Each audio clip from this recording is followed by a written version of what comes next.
الحمد للہ وحدہ والصلاة والسلام علی من لا نبی بعد اما بعد۔ اجوف کے ناقص کے قواعد میں سے آج دو قاعدے پڑھیں گے، عدل اور دلی۔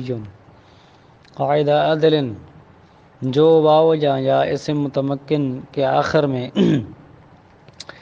ضمہ اصلی کے بعد واقع تو ضمہ کو کسرہ سے اور اس کی موافقت کی وجہ سے واو کو یا سے بدل دیتے ہیں۔ جیسے عدل اصل میں عدل ون تھا، مذکورہ قاعدہ سے عدل یون ہوا، قاعدہ رضو سے عدلن ہو گیا،